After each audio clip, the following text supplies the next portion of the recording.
coproduite par Radio Imo et Vitrine Média.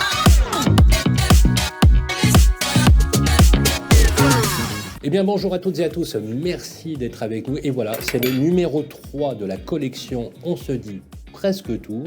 Et on s'était dit d'ailleurs de le faire autour d'une table. Et pourquoi pas, puisque finalement, c'est le lieu où s'exprime, le lieu intime où s'expriment toutes les idées. On a nommé cette émission la relation client. Écoutez bien, on ne peut pas faire mieux. Ou comment orienter l'entreprise vers l'amour de ses clients et comment la tech favorise le rapport amoureux, on est allé très fort quand même, le rapport amoureux entre les clients et l'entreprise. Voilà, c'est parti pour l'émission. On se retrouve tout de suite après ça. On se dit presque tout sur Radio Imo.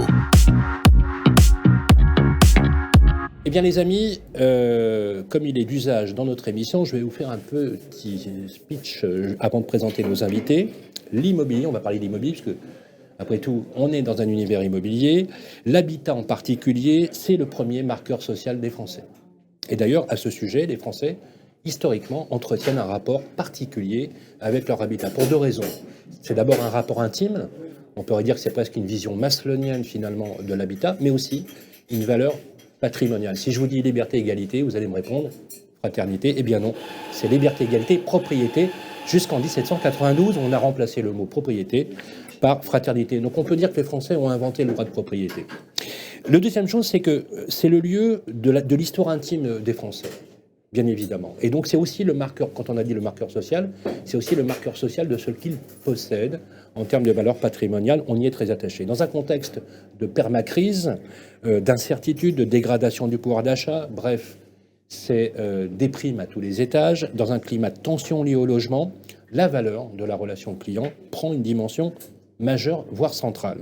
Elle est d'abord la garantie, dans une crise économique, d'un équilibre économique de l'entreprise et du rapport empathique que l'on a dans le service et la gestion de la relation avec ses clients. C'est toute l'entreprise qui doit être tournée d'ailleurs vers la relation de ses clients. C'est un grand monsieur de la relation client qui le dira, et d'ailleurs il est d'ailleurs sur le plateau. Bien évidemment, on peut se dire aussi comment sortir des mythes et des réalités entre l'intelligence artificielle, la technologie. Est-ce que ça va remplacer l'humain? Est-ce qu'on verra des avatars s'asseoir à la table et goûter du très bon vin? Peut-être, et je ne crois pas en tout cas, je pense qu'aucune application ne remplacera jamais une poignée de main, le rapport tactile inhérent à la nature humaine, mais quand même, comment la techno peut accompagner les développements que je qualifierais moi anthropologiques sur l'usage de l'habitat, qui est le lieu de rencontre des familles et la construction des projets de vie. Voilà. Pour en parler, j'ai le plaisir d'accueillir sur le plateau, je ne vais pas bouder mon plaisir. Il est aujourd'hui le leader, l'un des grands leaders de l'immobilier. C'est une entreprise magnifique, avec une vraie singularité. On est très ravis vraiment qu'il soit là avec nous. C'est Frédéric Chaminade qui est avec nous. Bonjour Fred. Merci beaucoup pour cette invitation.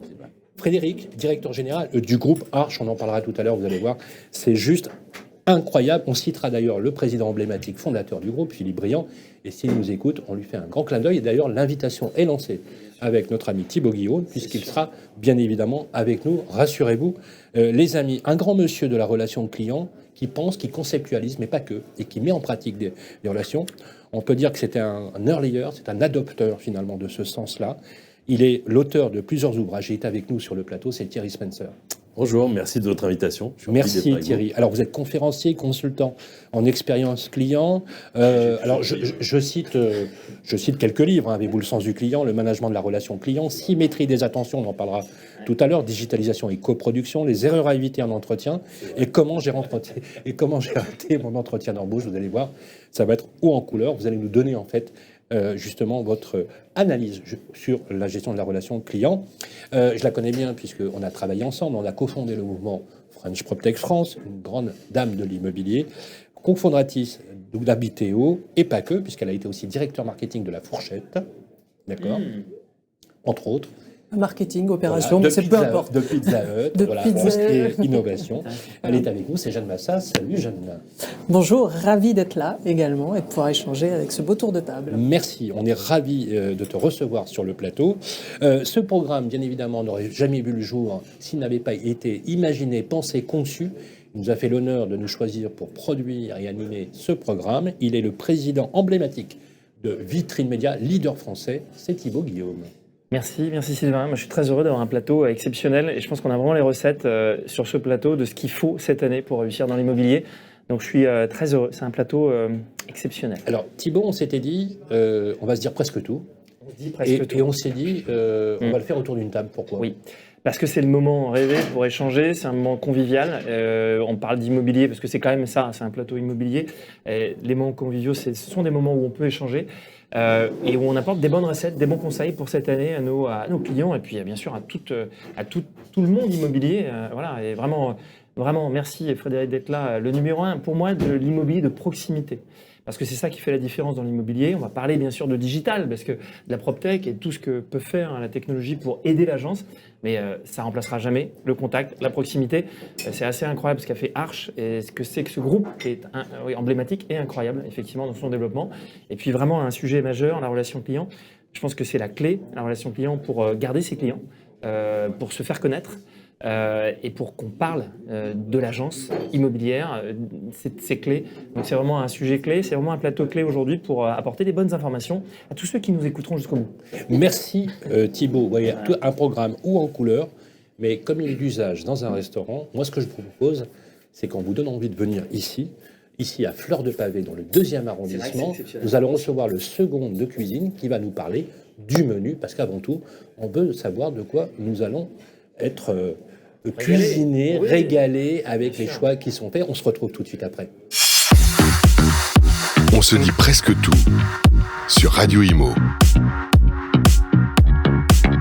Et bien voilà, nous sommes de retour ici dans ce restaurant qui s'appelle Fleur de Pavé et nous sommes accompagnés du second de cuisine puisque le chef est appelé à l'extérieur, c'est Sylvain Sandra, mais Maxime Chibold qui est avec nous au top du top. Comme quoi, là, finalement, la France a un incroyable talent. Salut, Max. Bonjour. Comment ça va ? Heureux de vous recevoir. C'est voilà. midi. On a faim. Parfait, on est alors, ici, on est chez Fleur de Pavé. C'est notre 3e émission. Juste un petit rappel, le resto, le concept. Alors, Fleur de Pavé, concept, il est assez simple. Hein, on est étoilé. Nous, on travaille que au menu et on travaille que à la livraison du matin. Voilà.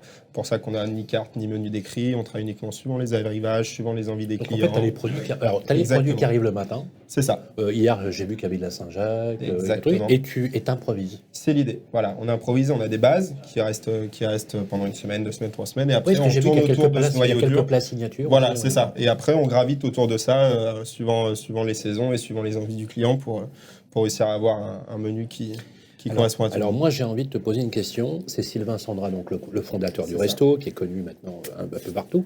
Alors vas-y, parle-nous un peu du menu. Alors on va commencer avec le plat signature, le chou-fleur en 2 textures, vanille. Derrière on va aller sur une tartelette aux petits pois. Ah ça j'adore. Une entrée presque sucrée. Voilà, une entrée presque sucrée avec une pâte fine et craquante, mousse de petits pois, quelques petits pois travaillés en ceviche. Et un petit peu de poutargue. Et sur le plat, du coup, on a laissé le choix entre le carré d'agneau de Lozère qu'on a grillé au barbecue, servi avec des moris farcis au comté et à l'ail des ours. Je pense qu'avec Frédéric Chaminade, on va ça devrait être gourmand. Voilà. Et du coup, le second plat, c'est le rouget. Voilà, le rouget cuit à l'unilatéral avec quelques betteraves qu'on a glacées à la mélasse de grenade et une sauce au vin rouge qu'on fait du coup avec les arêtes du rouget, vin rouge et qu'on lie avec les abattis du rouget. Voilà. Pas. Est-ce qu'on peut numéroter les abattus? Sylvain, j'ai une question quand même. Oui. Est-ce qu'on se laisse des libertés le jour où le chef n'est pas là? Est-ce qu'on... Oui, totalement. Mais c'est une liberté qui nous est imposée, je dirais, et de par le chef, qui nous pousse tous à travailler librement, mais aussi et surtout imposée par les clients. Qui viennent quasiment quotidiennement. Là, ce midi, j'ai un client qui est au comptoir, qui était là il y a 3 jours et qui était là la semaine dernière. Voilà. Donc, on a refait un menu sur mesure, toujours dans la même idée. On a reçu des petites asperges vertes. Ils veulent effectivement découvrir des choses nouvelles à chaque fois. S'ils reviennent, en fait, c'est que déjà, ils savent qu'ils vont bien manger, mais surtout, ils savent qu'ils vont manger des choses différentes. Voilà. Bien manger, c'est bien, mais si on mange la même chose tous les jours, on va aller voir ailleurs, ce qui est normal. Voilà. Nous, l'avantage qu'on a, c'est qu'on peut venir tous les jours et manger quelque chose de différent tous les jours. Voilà. Alors, Victor, lui, il est pâtissier. C'est ça. Et il nous a créé un dessert que j'ai eu le plaisir de goûter hier. En avant-première, vous étiez le tout premier, ouais. Allez, dis-nous, franchement. Tout premier, super dessert. Très belle création que j'ai moi découvert ce matin. Il a fait un très très joli travail autour de la fraise et de la verveine. Voilà. Sous différentes textures, différentes assaisonnement. Un jus de verveine. C'est ça. Et même un sorbet à la verveine. C'est ça. Non, pas un sorbet à la verveine. Si. Si, sorbet verveine. Si, et Voilà. une ganache montée à la verveine. Une aussi. ganache à verveine, exactement. On a la verveine sous 3 préparations, en ganache, en sorbet et en sirop, et du coup sous 3 assaisonnements différents. On va avoir le sorbet qui est plus sur les acides, la ganache qui est plus sur les gras, les sucres, et le sirop qui est plus sur le côté herbacé de la verveine. Tu sais ce que je me dis? Dites-moi. Que j'ai un job en or. Ça va. On est pas mal lotis non plus. Voilà, c'est pas mal. Voilà pour le menu, les amis. Parce que avant le débat, il nous fallait le menu. Ça vous plaît?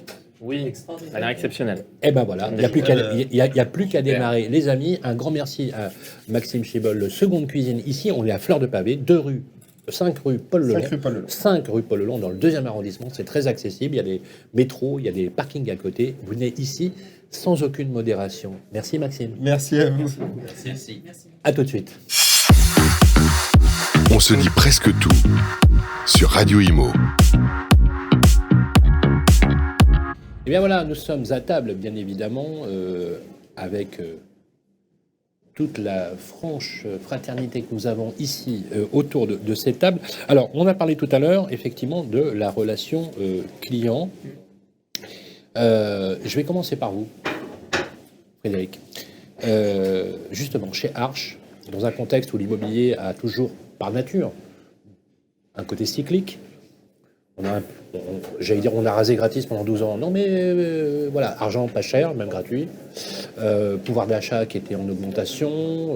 Les Français ont gagné du mètre carré. On avait effectivement des taux d'intérêt historiquement les plus bas. Ça a duré 12 ans. 12 ans. J'ai calculé à peu près les périodes dans lesquelles on a eu une belle embellie, tant sur l'ancien que sur le neuf, faut le dire. Beaucoup sur l'ancien. Alors justement, chez Arche, vous avez bénéficié aussi de cette embellie, bien évidemment, qui a porté aussi le développement du groupe. Peut-être dire un mot d'ailleurs sur le groupe Arche. Comment, dans un contexte de permacrise, entre guillemets, on rétablit, on fait adopter à toutes ces troupes, parce que vous avez une galaxie absolument incroyable, le service et les jetons de la relation client auquel vous êtes particulièrement attaché. Alors d'abord, le groupe Arche, c'est un homme. C'est Philippe Briand, c'est son fondateur, c'est une vision. C'est ensuite une équipe qu'il choisit, parce qu'on parle de relations clients, on parle donc de relations humaines. Et en interne aussi, c'est important. On dit souvent qu'on ressent à l'extérieur ce qui se passe à l'intérieur d'une entreprise. Et je crois que c'est le cas chez Arche, et on y travaille. La relation client, c'est le cœur du fonctionnement. Notre phrase régulière, c'est de dire que si ça va pour nos clients, ça ira pour nos équipes et nos collaborateurs. Et c'est vraiment important dans notre logique de développement. Alors, autour de ça, il y a des outils, il y a plein de choses qu'on va pouvoir développer, mais le principal, c'est la relation humaine. On a des tas d'exemples. On va dire que on est romantique. C'est une invention de notre président, de Philippe Briand, c'est de faire les appels romantiques. C'est de dire que ce que font plus nos banques. Vous avez un banquier, ça fait longtemps qu'il vous appelle plus pour avoir des nouvelles. Quand il vous appelle, c'est forcément que ça va mal ou c'est déjà trop tard. Et le principe, nous, c'était justement de prendre ça à cœur et de se dire comment on peut avoir un lien avec notre client régulier et le mettre en place de manière régulière avec nos équipes.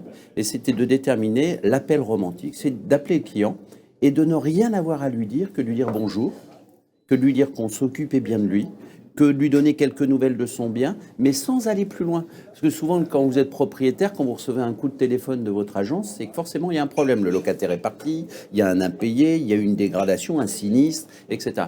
Et bien là, pour une fois, il recevait un coup de téléphone, et c'était juste pour lui dire, tout va bien. C'était pour prendre des nouvelles. Et donc, c'est ce qu'on fait, et c'est ce qu'on fait depuis quelques années, et ça participe pour beaucoup. Quand on parle relation client, pour moi, c'est ce qui symbolise le plus. Sur des actions précises, relation. Concrètes. Exactement. Des équipes. Alors, Philippe Briand, vous en parlerez mieux que moi, parce que lui, il l'a inventé. Ce système, c'est vraiment, pour rendre à César, il a inventé ce système-là. Mais je suis content d'être autour d'une table, parce que c'est peut-être un des seuls endroits où je peux le battre.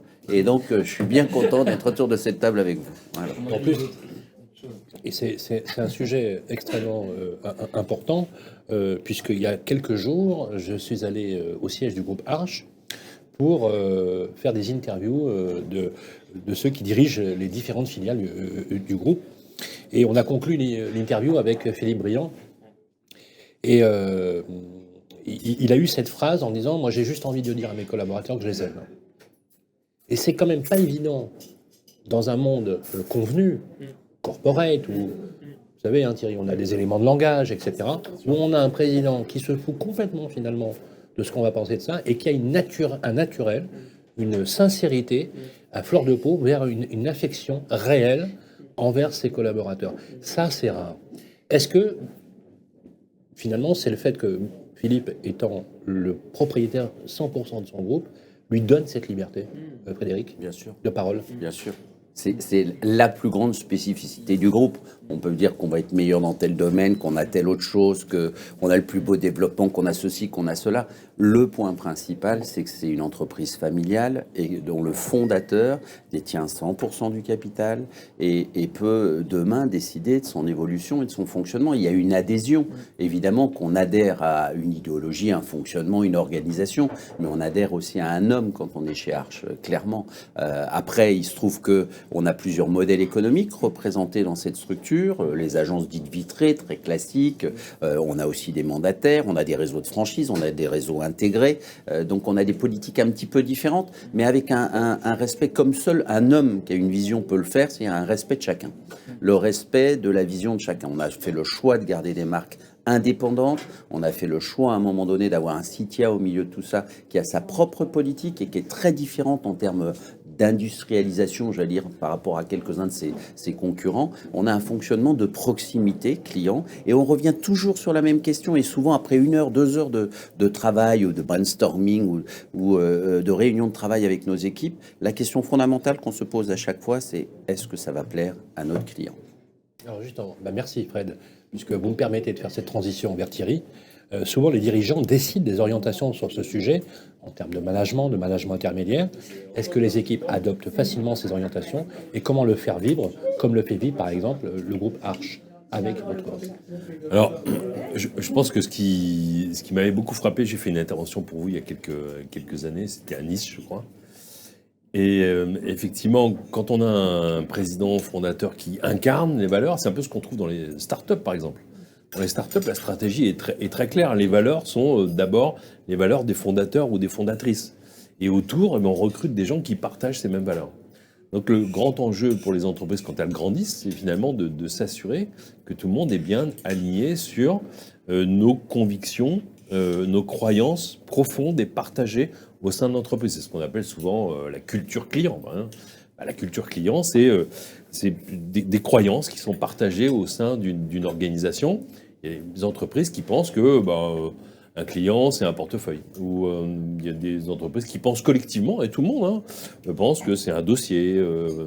Et d'autres entreprises pensent qu'un client, c'est d'abord un être humain, qui a des besoins, qui a des envies, qui vit des moments plus difficiles, qui, comme vous le disiez en introduction, par rapport à un bien immobilier, c'est un événement de vie extraordinaire. Donc on considère tous les événements de la vie dans votre secteur comme des éléments très forts d'un point de vue émotionnel et aussi très forts d'un point de vue financier. Donc un fort investissement de la part des clients. Donc quand on pense ça, parce que je connais un peu votre secteur et j'ai travaillé pour pas mal d'acteurs de l'immobilier, et la culture client, elle n'est pas toujours, je dirais, du même niveau ou au cœur. On pense pas toujours, certains pensent que c'est d'abord la rentabilité, voilà, donc on doit faire de l'argent. Plus d'argent avec des clients qui sont des numéros finalement, ou des lots, enfin bon, ou des mètres carrés, ou des dossiers, je sais pas comment on peut les qualifier, et puis d'autres qui pensent que c'est d'abord des êtres humains, qu'on doit bien les traiter.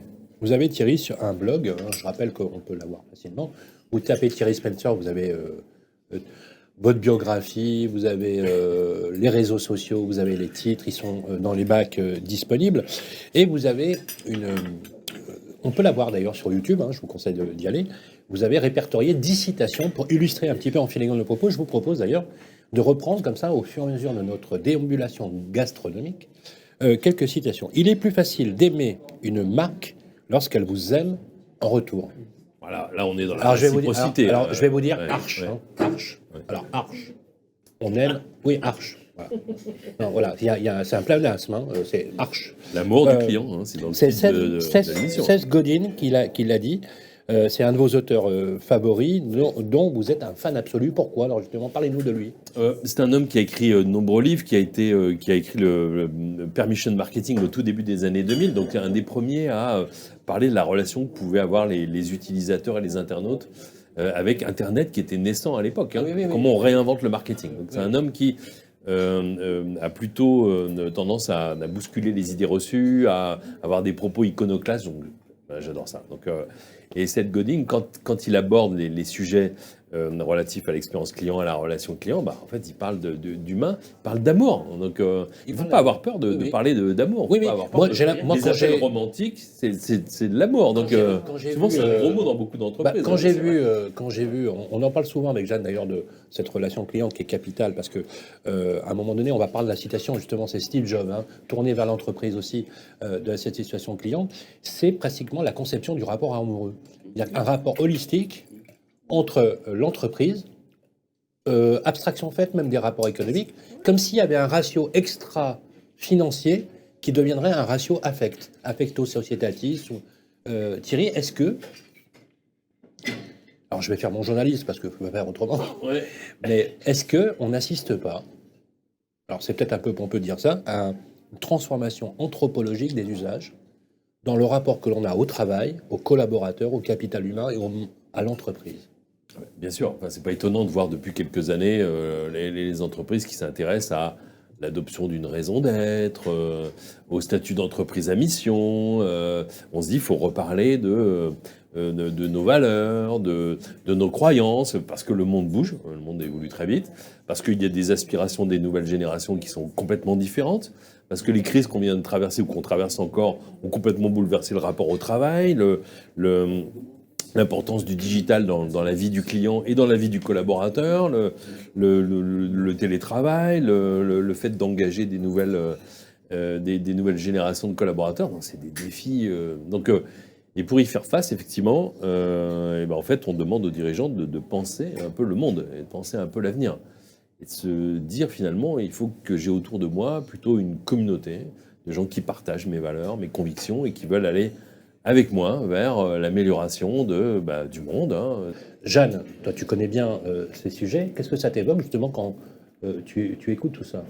Ça me semble évident, et effectivement il parlait de génération, il parlait il y a l'instantanéité de l'information, de la communication fait que de toute façon on ne peut pas prendre les choses en compte de la même manière.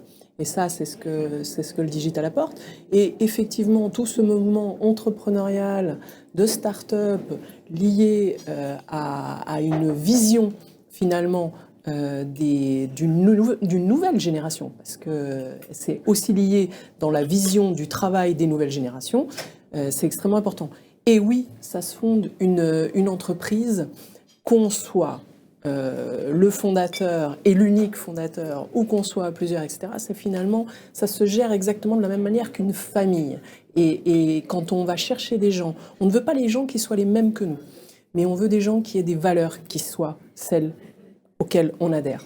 Et c'est là où, effectivement, on a une alchimie qui se crée et qui crée des boîtes absolument extraordinaires et qui permettent aussi de passer des crises. Parce que dans une crise, quand on est réaxé sur la valeur, eh bien, ça permet à un moment donné de se rassembler et de pouvoir passer l'étape suivante. Et la relation client, moi, si je dois prendre un petit peu de recul, le client immobilier est un client qui finalement est client des autres et différent des autres. Pourquoi? Parce que le produit en lui-même, et Thierry le disait, c'est le produit d'une vie, c'est un produit qui est lié intrinsèquement à tout ce qu'est la vie, de la famille, de son quotidien, de l'intime, le lieu de l'histoire familiale. On mange avec notre mémoire. Oui, exactement. Et dans le repère spatial de la mémoire, il y a le lieu. Et par contre, à la différence des autres, ce moment-là, on ne peut pas le rater. Parce que c'est un moment qui ne se représente pas tous les jours. On va manger au restaurant tous les jours. On peut se rattraper demain si on a fait une bourde avec un client. Quand on achète sur Internet, on a fait une bourde, on peut se rattraper. Quand on fait une bourde sur de l'immobilier, eh ben, on se représente dans quoi? Dans 10 ans, dans 20 ans? C'est nos enfants qui vont se représenter. On se dit, je ne me reposerai jamais. Alors, on est la fidélisation du client de l'immobilier est quelque chose qui est, pour moi, le challenge ultime, parce que finalement, c'est toujours, il faut que j'aille capter de nouveaux clients. Il faut que j'aille capter de nouveaux clients. Où est-ce que je le trouve? Et on oublie que le client, eh bien, aujourd'hui, il discute. Aujourd'hui, il est dans un rapport avec d'autres. Je dis Arche et vitrine média. Parce qu'effectivement, on est sur le même concept. Thibaut. On est une poussière par rapport à la taille du groupe Arche. Moi, la question que je me pose, c'est comment on fait pour avoir cette sérénité. Moi, ce que je constate chez City en particulier, qui est un peu le vaisseau amiral, je connais un peu les agences, parce qu'on a la chance de les accompagner depuis maintenant plus de 10 ans, par 15, et on a vu la croissance. Et il y a une sérénité auprès des équipes. Je peux discuter avec certaines chefs d'agence. À quoi vous l'attribuez là? Je pense que ça vient de la culture. Je pense que ça vient de l'amour, effectivement, pour les dirigeants. Je pense qu'on ne peut pas le mettre une seule personne. Je pense que c'est une équipe dirigeante. Bien sûr que Philippe, c'est lui qui incarne, mais je pense qu'il ne pourrait pas tout faire. C'est tellement gros, Arche, qu'il faut une équipe derrière qui comprenne ses valeurs, qui adhère à ses valeurs. Mais c'est vrai que la première chose, c'est comment on crée cette motivation et cet engagement chez les collaborateurs. Oui, travers de la culture, mais c'est plus facile à dire qu'à faire. Parce qu'il faut après que les collaborateurs qui, eux, viennent d'ailleurs ou qui sont peut-être différents, adhèrent. Et comment on fait pour faire adhérer? Ça, c'est le miracle certainement des entreprises qui réussissent, comme Arche, parce que c'est une réussite. Et qui en plus agrège des entreprises très différentes, avec des cultures différentes. Donc comment on fait pour agréger une culture globale sur des cultures différentes et que ça marche? Surtout qu'en plus, vous êtes... Ça, c'est une question. Surtout, vous êtes plutôt, et Philippe le dira ici, on l'espère, successful dès le départ, puisque en fait, vous avez démarré avec rien, et même le rien, vous ne l'aviez pas, on va dire. Donc, comment on fait en 30 ans pour devenir numéro 1, parce qu'on peut chiffrer quand même, c'est juste colossal. Vous maîtrisez toute la distribution, je précise pour ceux qui nous écoutent, vous maîtrisez quasiment plus de 80% de toute la distribution des produits immobiliers à travers les 5 plus gros réseaux de franchise français. On peut le dire? Bon. Ensuite, vous ne faites pas que ça. Vous accompagnez vos clients sur le financement, sur les travaux. Vous êtes présent chez les bailleurs sociaux. Vous êtes présent sur l'assurance, avec Saint-Pierre Assurance, qui est devenue une entreprise qui est quasiment à 2 doigts de devenir une compagnie d'assurance, qui a démarré, encore une fois, avec zéro. Je crois que c'est Maud Van Vink qui est à la tête de Saint-Pierre Assurance, sur une feuille de papier. Elle m'a raconté un peu l'histoire, c'est juste incroyable. Et comment on fait? Et vous y êtes aussi depuis le début. D'ailleurs, vous êtes à l'origine. Et d'ailleurs, Frédéric est à l'origine un homme de la communication. Il était patron de référence. Et vous avez accompagné, il y a un état-major très fidèle, parce que la fidélité, c'est aussi une des marques, et j'aimerais qu'on en parle tout à l'heure, dans l'entreprise. C'est pas des mercenaires. Il y a une vision presque compagnonique, j'allais dire, et artisanale du métier, tout en étant un groupe à dimension nationale. Comment c'est possible? Alors, on veut des clés. Comment on fait pour les appliquer? Non, effectivement, vous avez conscience de l'image que vous renvoyez? Philippe Briand serait certainement le plus habile pour répondre à cette question, mais pour l'accompagner depuis 25 ans, je pense que je peux être son porte-parole. C'est la stabilité des équipes, la stabilité du message, la stabilité de la vision. C'est les 3 points qui regroupe tout ça. Stabilité des équipes, parce que vous le disiez, il y a une équipe extrêmement fidèle qui est là depuis en moyenne 20 ans pour tous les cadres de la petite équipe autour de lui. Mais c'est aussi des gens qui nous ont rejoints, qui ont adhéré à ce système-là. Parlons de nos patrons de franchise. Si on regarde nos patrons de franchise, si on regarde un Yann Géano, un Charles Marinakis, c'est une histoire avec leur marque longue et qu'ils ont, à un moment donné, ils ont raccroché leur bateau au nôtre. Et donc, ils sont même venus consolider avec leur histoire la nôtre. Et quelque part, c'est ce système qui se fait. Oui, vous avez raison, il y a un petit côté compagnonique dedans, parce qu'il y a des étapes, parce qu'il y a des franchissements à faire, parce qu'il y a, à un moment donné, des âges à parcourir. Et voilà, et on va toujours éviter les choses qui vont trop vite. On va toujours éviter. On va avoir peut-être un peu de raisonnement et un petit peu de recul. Et puis après, il y a une grande discussion. Alors, il y a un chef, il y a un capitaine, bon, il est là. Mais en réalité, les dossiers sont souvent ouverts sur la table, débattus. Il y a un vote quasiment entre 3-4 collaborateurs de la COMEX là-dessus. Et puis, il y a un vote prépondérant. Il est rare, c'est arrivé 2 fois dans notre histoire, il est rare qu'il nous... Il a le droit de veto. Voilà, c'est arrivé 2 fois où il n'a pas suivi l'avis de l'équipe. Donc lui, il peut se permettre d'être plus aventureux que nous le serions, parce qu'après tout, c'est son entreprise. Voilà. Alors, on avait décidé Son bateau. de parler en filigrane des citations. Une deuxième citation, si vous voulez bien. Votre façon de voir votre client influence la façon dont vous lui répondez. C'est Marilyn Suttle qui l'a dit. Thierry Spencer, dites-nous en quelques mots. Je pense qu'elle résume extrêmement bien la situation. Je faisais référence aux croyances, c'est exactement ça, c'est-à-dire ce qu'on pense, ce qu'on voit du client, la vision qu'on en partage en interne, le respect qu'on a pour le client, la personne qui nous fait vivre in fine, eh bien ça a évidemment une influence sur tous les gestes du quotidien. J'avais été beaucoup frappé chez Citia, où j'avais fait une intervention devant une partie de vos équipes.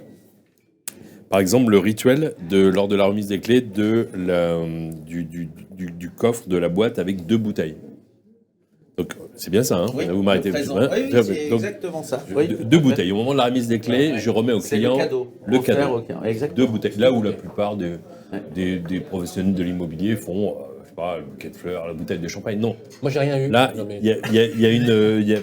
Bon, alors, Philippe, Eh ben, bon, brillant, j'adore. hâte, Non, mais parce que Tu je sais sais pas qu'il faut faire. Citia, et la prochaine fois, ce sera Citia. Ah bah voilà. Parce que Bah non, mais la différence, elle était là. Citia, Chez et je Citia, peux en parler. Thierry a raison. Non mais c'est Non, mais vrai. Chez Citia, on l'erreur est remet humaine, donc la 2 prochaine fois, ce bouteilles. sera Citia. Une bouteille pour célébrer, pour faire la fête le jour de la Oui. remise des clés et Oui. lorsque je prends possession de Exactement. mon bien. Et une autre qui est un vin de garde généralement. Tout à on se fait. dit, c'est pour incarner non seulement la garantie décennale, etc., mais la relation dans la durée. Je suis touché que vous ayez retenu Mais les autres ne savent pas message faire ça. et le Les autres ne contenu. savent pas faire ça. Ils n'ont pas c'est ça compris qui est qu'il fallait du vraiment- sens. Il faut du sens au geste. Et donc, Le geste, absolument. c'est-à-dire de se dire, si après tout on se dit, parce que la plupart des entreprises, 100% des entreprises du CAC 40 disent, le client est au cœur de nos préoccupations. Bon, ok, bon, ils ont dit ça, ils se sont dit, bon, ça y est, c'est fait. Voilà. Ils font un projet où ils améliorent les Le outils. discours, vous voyez, Thierry, il est convenu. En fait. Bah oui, mais bien sûr. Mais après, il faut le faire, il faut incarner. Entre eux, on ne peut pas être sur scène face à tous les collaborateurs en disant, bon, le client est au cœur de nos préoccupations, et puis on retourne aux affaires courantes. Non. Bon. Mais si on dit le client est au cœur de nos préoccupations, donc il faut prendre en compte les émotions du client. Et Jeanne en parlait tout à l'heure. C'est-à-dire, c'est un moment, ce sont des moments exceptionnels dans la vie. Donc, qu'est-ce que je fais pour marquer ma considération, pour incarner, pour symboliser le fait que j'ai pensé à vous dans ce moment-là. Donc, si je me mets à votre place, je me dis, bah, le jour où on me remet les clés, on ne va pas me remettre n'importe quel cadeau, on va me remettre des symboles, des symboles de notre attachement. Il faut faire la fête parce que c'est un événement pour vous. Donc j'ai la bouteille de champagne. Mais on Et sera puis- toujours là. Et on sera toujours là. Donc gardez-le et puis vous Exactement. penserez à nous dans 10 ans, on sera encore là. C'est génial, non? Jeanne, C'est vraiment. Non, mais c'est génial. En fait, vous savez qu'on va tous finir par postuler chez A. Ça devient dangereux, là. Le vrai sujet, c'est comment on traduit auprès des collaborateurs, même une idée ou un principe, ou une culture annoncée ou affichée. Ouais, ouais, Et c'est très difficile parce qu'on est tous à dire il faut s'occuper du client. Mais concrètement, comment font chaque service, déjà individuellement et ensemble? En fait, c'est très compliqué.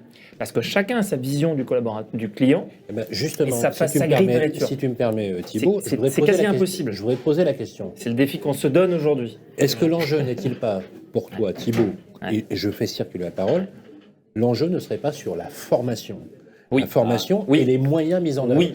Mais quand je parle de formation, je parle pas, Oui. je parle pas, Oui. je parle pas de La formation. Oui. de théorie. Ou Non. de dire on a une obligation Pratique. de formation Non. ou j'engage quelque chose qui est extrêmement concret et qui porte des fruits. Excellente idée. Et je vais l'appliquer parce qu'effectivement, il faut constamment informer les collaborateurs sur des sujets clés comme ceci. Et cette année en particulier, parce que le client est... Oui, il faut savoir lui parler, il faut savoir le garder. Et c'est loin d'être si facile, en fait. Parce qu'on a tous une conception différente. Voilà. Mais ce qui est sur... il faut... La formation, c'est Ouais. vraiment, pour moi, c'est même l'artère morale. aidé par la technologie L'artère C'est un peu ça le sujet du jour. C'est déjà une fois qu'on a la vision. On va y venir dans la deuxième partie. de C'est notre vrai, émission. c'est vrai. Comme J'anticipe, c'est fait. excuse-moi. Une fois qu'on a la vision, c'est comment est-ce qu'on la transmet, mais comment est-ce qu'on la transmet à toutes les phases. Et en fait, c'est dans la phase de recrutement Parce que finalement, la vision, on a dit, si elle se base sur des valeurs, c'est comment est-ce qu'on teste ces valeurs auprès des personnes qui veulent rentrer chez nous. Étape 1. Ensuite, comment est-ce qu'on accueille? On est la même chose, on est sur de l'accueil client, comment est-ce qu'on accueille le futur collaborateur? Et ce temps-là de l'accueil du futur collaborateur est extrêmement important. Et ensuite, effectivement, comme on le traite tout du long, mais ces moments-là sont des momentum, les mêmes momentum finalement que l'on doit mettre en place par rapport à nos clients. Et ça semble Alors évident. justement, il y a un rituel mais- chez Arch pour l'accueil. Ça y est, Non, mais- ils ont tout décrypté. Il y a un rituel pour les collaborateurs, mais aussi un rituel pour les futurs cadres et les cadres dirigeants. C'est juste incroyable. Frédéric? Tu abordais quel rituel? Parce qu'il y en a quelques-uns de rituels. Vous voyez, une entreprise forte avec une culture forte, c'est une entreprise qui a des rituels. Ah, mais D'accord. c'est évident. C'est Évident. Tout à fait Donc, c'est d'accord. ancré pour C'est ancré. exprimer, incarner les valeurs, les croyances. Et Il faut des rituels. il n'y a pas de mode sur ces rituels. C'est-à-dire que moi, 25 ans après, je me rends compte qu'on a les mêmes rituels pour l'accueil des clients, mais aussi pour l'accueil des collaborateurs, pour l'accueil des équipes, la manière de faire. Il n'y a pas de mode là-dessus. C'est ça. La manière de dire bonjour, c'est un grand truc chez nous. Alors d'abord, Sylvain, juste pour dire quelque chose, on fait 8 fois le budget obligatoire en termes de formation chez nous. Ah oui, quand même. C'est un vrai leitmotiv, c'est le fil rouge, c'est le fil d'Ariane de notre fonctionnement et de notre organisation. La deuxième des choses, c'est que ces formations sont, bien sûr qu'elles sont sur l'informatique, sur les métiers, sur des choses comme ça, mais on a beaucoup de formations comportementales. Comment on dit bonjour à un client ? Comment on l'accueille? Comment on le raccompagne? Comment on répond au téléphone? Au bout de combien de sonneries on doit absolument décrocher son téléphone? Qui on priorise? Le client physique ou le client au téléphone? Etc., etc., etc. Tout le monde passe par là, y compris nos patrons, que l'on met bien volontiers, souvent pendant une semaine, voire 15 jours, à l'accueil d'une de nos agences pour voir ce qui s'y passe dans la réalité, pour voir la confrontation, la relation, l'accueil et tout cet environnement. La formation pour dire bonjour, c'est plein d'anecdotes chez nous. Le grand jeu, on est 2 ou 3 à encadrer, entre guillemets, Philippe Briand dans le cadre des visites du fond, de notre organisation. Et on a toujours un jeune collaborateur qui vient d'arriver, voire un directeur qui est en formation. Et on s'arrange toujours pour faire qu'il croise Philippe Briand pendant la visite du siège, par exemple, quand on reçoit un partenaire et tout ça. Parce qu'il y a le piège. Et le piège, c'est le bonjour au président. Parce que si vous dites bonjour avec la main molle, vous êtes bon pour 10 minutes de leçons de comportement sur la manière de dire bonjour, en disant tu me dis bonjour monsieur. C'est exactement ça. Mais c'est cette scène, sauf que moi cette scène, ça fait 20 ans que je la vis et que je la vois. Et donc, et toute sa vie, le collaborateur en question, j'en ai eu encore la preuve il y a 2 week-ends de ça, un collaborateur qui est venu nous rejoindre, qui est aujourd'hui directeur dans une entreprise d'ailleurs de marketing et qui nous dit je me souviendrai toute ma vie de ce moment. Ce moment où vous m'avez appris à dire bonjour et ce moment qui est resté en mémoire. Vous étiez tous les deux, donc on était effectivement, il y avait Philippe Briand et moi, vous étiez tous les deux et j'en ai pris une ce jour-là, mais que seul mon père pouvait me donner et en plus il y avait du monde autour de moi, mais vous aviez raison, vous aviez 1000 fois raison et à chaque fois, je ne peux pas m'empêcher de penser quand je dis bonjour à quelqu'un à ce moment-là, parce que oui, on va lui dire on dit bonjour monsieur, on prend le temps, on regarde la personne dans les yeux, on serre la main pour de vrai. Et ça, on apprend ça à des jeunes. On apprend, alors je sais bien que c'est plus d'actualité parce que là, on a tous séparés de ça, mais on apprend aussi les nœuds de cravate. À faire les nœuds de cravate à nos collaborateurs parce que c'est une manière de respecter le client, de se tenir correctement. On apprend à pas s'asseoir sur le bord d'un bureau, mais à s'asseoir sur des chaises parce qu'il semblerait qu'on ait pris du temps pour inventer ce qu'était un fauteuil et une chaise. Donc autant s'en servir. Et les tables, c'est fait pour autre chose. Et donc on a toute une logique autour de ça. Mais souvent, et je rejoins sur ce que vous disiez tout à l'heure, on peut perdre certaines valeurs, l'éducation, le fonctionnement, l'organisation et tout ça. Et là, il y a une forme de recadrage qui est fait et qui est très apprécié par les jeunes qui nous rejoignent.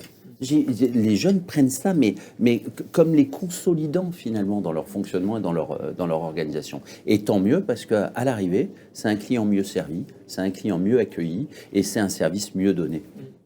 On a l'impression d'ailleurs que dans l'énergie, c'est presque une substitution à la culture. Il y a une forme d'engagement presque spirituel. Mais là, on vient aux fondamentaux, c'est-à-dire qu'on vient aux basiques. Qu'est-ce qui se passe pour un chef d'entreprise aujourd'hui? Je parle pour mon cas. Hein. On court à droite à gauche et on oublie l'essentiel, les fondamentaux, parce qu'on court sur à droite à gauche. Et je pense que ce qui a fait la culture, ce qui fait la culture d'une entreprise qui réussit, et on a un excellent exemple avec Arch, c'est qu'on revient aux fondamentaux, aux basiques. On part du commencement au démarrage, effectivement le recrutement et l'accompagnement et l'intégration, le onboarding, on repasse, même si on peut se dire, la personne elle le sait, elle sait faire, et bien c'est pas sûr. Et non seulement c'est pas sûr, mais en plus c'est pas sûr qu'elle le fasse bien et qu'elle le fasse selon les codes de l'entreprise qui, elle, a son identité. Et c'est ce qui permet d'assembler ou d'homogénéiser la culture. Et ça, effectivement, il faut le faire. C'est une vraie leçon. C'est intéressant. Troisième commandement. Le respect dont on fait preuve vis-à-vis des clients a une influence sur la relation qu'on entretient avec lui. Et je vais enchaîner avec la quatrième. Votre mission a beau être affichée, j'adore, hein, sur les murs, vos valeurs prennent vie dans l'attitude de vos employés. Bien sûr. C'est Elle Clark qu'elle a. Alors, ça c'est évident, c'est-à-dire que, encore, 100% des entreprises du CAC 40 en France, et même l'immense majorité de toutes les entreprises du monde, ont des valeurs. Et là, je pourrais citer aussi Maurice Thévenet, oui. qui a beaucoup écrit sur le management et qui m'inspire toujours. Et lui, il fait la distinction entre les valeurs affichées et les valeurs opérantes. Les valeurs affichées, c'est ce qu'on va voir sur des posters ou à l'entrée du siège social ou alors encadré dans un bureau. Et d'ailleurs, il suffit de demander à un dirigeant alors quelles sont les valeurs de l'entreprise. Il va vous citer les deux premières et puis après, il va s'arrêter parce qu'il s'en souvient plus. Vous allez demander aux collaborateurs de vous parler des valeurs, il va vous dire je sais pas, bon, on a des valeurs, je sais pas en fait. Donc, ça a beau être affiché, ça a beau être écrit, ça a beau être dans le rapport annuel parce qu'il faut le faire, parce que tout le monde se dit qu'il faut des valeurs. En fait, ces valeurs affichées doivent devenir opérantes, c'est-à-dire qu'elles doivent s'incarner véritablement. Ça doit vouloir dire quelque chose, sinon c'est que des mots. Et des mots, on peut en trouver. Il y avait un livre qui est sorti il y a une vingtaine d'années de Thierry Walloff qui s'appelle Sur les valeurs. Lui, il avait fait la liste de toutes les valeurs de toutes les entreprises. Donc, il avait fait dans 100% du CAC 40. Et il avait classé l'occurrence des valeurs, l'utilisation de toutes les valeurs pour toutes les entreprises. On voyait que, grosso modo, tout le monde se retrouvait à peu près autour des mêmes valeurs. Simplement, le plus grand défi, c'est comment est-ce que je transforme ces valeurs, mon identité, mon ADN, dans des comportements observables, dans des comportements qui vont nourrir la formation, dans des comportements qui deviennent des rituels et qui deviennent incarner mes valeurs. Parce que si je dis le client est au cœur de nos préoccupations, et puis le jour où je fais la remise des clés, bon, ils ont le droit à un bouquet de fleurs. Bon, et si je dis le client est au cœur de nos préoccupations, et le jour où on va lui remettre les clés, on va lui remettre 2 bouteilles avec une bouteille de champagne, c'est autre chose. C'est-à-dire que on incarne, on rend opérantes les valeurs, on les rend concrètes dans la façon de dire bonjour. Ce qui se fait à l'intérieur se voit à l'extérieur. Vous vous souvenez de la publicité pour le yaourt, hein, c'est ça. Hein. Ni plus ni moins. Alors justement, cinquième maxime, on va dire commandement, ne vous plaignez. Alors ça, j'aime beaucoup parce que ça résume vraiment, j'allais dire que c'est presque aussi la réflexion qu'on peut avoir en France versus ce que font les anglo-saxons. Ne vous plaignez jamais du client à caractère difficile, car il est à cause de vos progrès. Alors je vous le dis, hein, en France, on aime bien taper sur les clients. Ah bah il est chiant, il m'emmerde, il m'a rappelé 3 fois aujourd'hui, ça me saoule, ça me gonfle. Et dans l'immobilier, je peux vous garantir que ça arrive très très très souvent. C'est Auguste Deteuf qui a initié cela. Il est industriel français. Ne trouvez-vous pas que dans le contexte actuel, cette phrase a un relief particulier? On va commencer par vous, Thierry. C'est ce que dit l'association pour le management de la réclamation client. Il y a une association en France pour ça. Il y a une Oui, association pour le management de la réclamation client. Donc je vous invite, j'invite tous les gens qui nous écoutent. Vous saviez ça, Fred? Pas du tout. Non, alors, pas du tout. Donc je suis membre depuis 2006, grâce à Jeanne d'ailleurs, c'est elle qui m'a fait découvrir cette association. Mais Jeanne, elle sait tout. Joyeux de rire, dont le slogan est transformer le pépin en pépite. Qui dit que pour bien servir ses clients, déjà reconnaître qu'on est faillible et donc que tout ne sera pas jamais un long fleuve tranquille, hein, parce que Vous les connaissez, les aléas, dans votre métier. Tous les jours, vous gérez ça, en fait, hein, des aléas, bien sûr, qui ne dépendent pas de vous. Comment est-ce que je fais pour me rattraper ? Comment est-ce que je fais pour montrer au client que je suis au rendez-vous quand ça ne va pas, en fait ? Comment je lui montre que, eh bien, je l'ai bien entendu, j'ai pris en compte le fait que ce qui lui arrive n'est pas normal et pas dans ce qui était prévu. Comment est-ce que je vais faire pour me rattraper, pour me faire pardonner ? Et comment est-ce que je vais lui montrer que j'ai entendu la leçon et que je vais m'améliorer, en fait ? Donc, on est vraiment au cœur de ça. Hein, c'est ça. Il y a un complément, c'est-à-dire que moi j'ai l'impression que c'est souvent quand il y a des galères et des difficultés qu'on apprend énormément, alors aussi bien en interne et qu'on trouve de nouveaux produits, de nouveaux services. Le paradoxe, c'est que généralement, il y a toujours des exceptions et on en trouvera. Mais généralement, c'est toujours effectivement une chance. Voilà, il faut garder ça. C'est-à-dire que non seulement il faut être prêt à l'accepter et gérer les difficultés, mais c'est en plus une chance pour l'entreprise parce qu'elle apprend énormément. Et elle peut développer, si elle accepte de prendre cette difficulté, ce challenge, elle peut développer de nouveaux services et produits. Et ça, c'est vrai. Oui, j'aimerais une anecdote. On a été confrontés pendant 2 ou 3 ans à une période difficile, qui a été le confinement, le Covid, etc.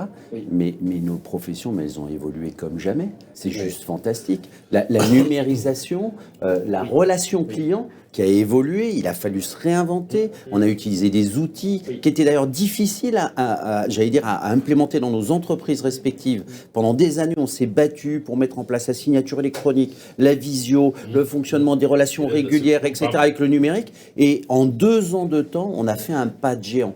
Qui prouve à mes yeux, la contrainte, exactement. Et alors tout à l'heure, puisque c'était le début des questions pendant ce repas, c'était de dire le marché commence à marquer le pas un peu.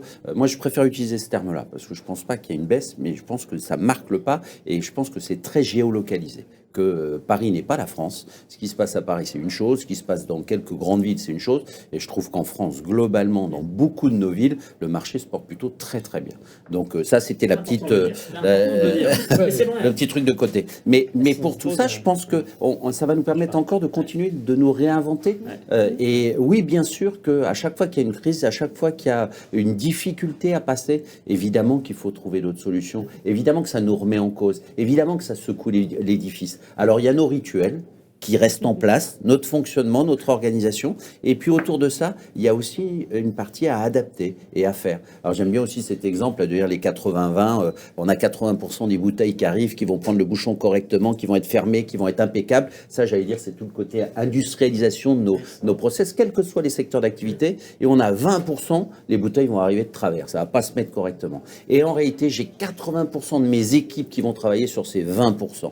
Parce que fondamentalement, le reste, on l'aura acté, on l'aura fait. Merci pour avoir cité l'exemple des 2 bouteilles. J'adore. On a des cadeaux à différents niveaux. On fait aussi ce qu'on appelle un fresh pack pour nos locataires. On met un petit sac en place pour tous nos nouveaux locataires qu'ils retrouvent dans leur appartement. Et là, vous avez tout ce qu'il vous faut lorsque vous déménagez. Ça va du papier hygiénique au gants MAPA pour nettoyer, aux produits, et on a mis tout ça avec un petit carton dessus, signé du directeur de l'agence locale qui souhaite la bienvenue. Voilà, c'est mis par nos collaborateurs dans chacun de nos appartements vacants. Quand les locataires ou futurs locataires visitent l'appartement, ils voient ce petit sac. Peut-être qu'ils ne prendront pas leur appartement chez Citia.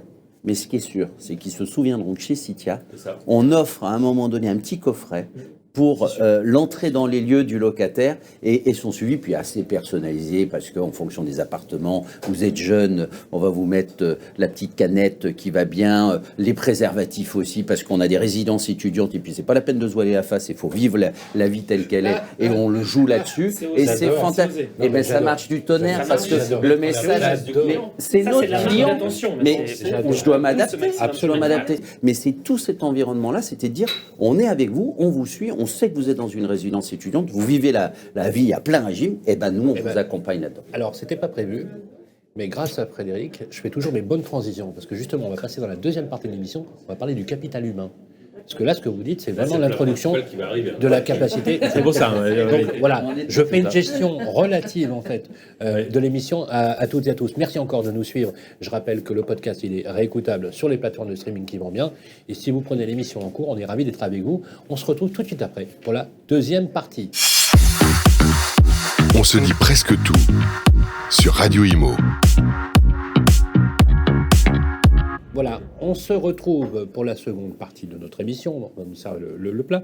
Je vous propose justement, on a parlé justement de cette transition grâce à Frédéric Chaminade, que je rappelle quand même que Frédéric Chaminade, il a fait de la radio. Hein. Donc voilà, il a fait de la radio, il a fait beaucoup de musique, etc. Alors j'essaye de... C'est un homme de communication, donc on a un langage commun, ce qui nous rapproche beaucoup, et justement j'essaye de l'emmener en lui disant Fred, il faut que tu fasses de la radio. La première richesse de l'entreprise, Frédéric, Thierry, Jeanne et Thibault, c'est le capital humain. D'accord ? Bon. Moi, je vais reprendre la phrase du célèbre prophète des temps modernes, Thierry Spencer, qui dit la chose suivante, c'est bien joli de l'afficher, mais il faut quand même le vivre dans l'attitude et dans le positionnement. Et je reprendrai le credo, version presque religieuse, le credo d'un autre grand de l'immobilier qui s'appelle Philippe Briand. Voilà, le credo de Philippe Briand, président fondateur du groupe Arche d'ancienneté, il faut aimer les gens, et c'est les collaborateurs qui font la richesse de l'entreprise. Ils y prennent part, et ils doivent y avoir part. Et il dit la chose suivante, je synthétise, il dit, quand on parle d'entreprise, on parle des bidas, on parle de relations, etc. Il dit, on ne parle pas assez des relations sociales avec les collaborateurs. La parole circule, on va commencer par Fred. Frédéric, le capital humain, c'est la matière première de l'entreprise. On peut mettre tous les outils en place, on peut mettre tous les process, c'est au cœur de tout, bien sûr. C'est le porteur de nos valeurs, c'est la relation client se passe avant tout, évidemment, et à un moment donné par l'humain. C'est aussi la fin des entreprises, parce que très souvent, quand on oublie ça, on voit très vite ce que ça donne pour beaucoup d'entreprises. On a des noms vrai. en tête. Et donc, surtout dans le service. Bien sûr, bien sûr. Bien sûr, surtout dans le service. Au-delà même de la tech, oui. Parce qu'on va parler bien sûr de, oui. de la tech. Et quand le marché marque le pas, je pense que ce qui fera la différence, c'est là que ça se passe.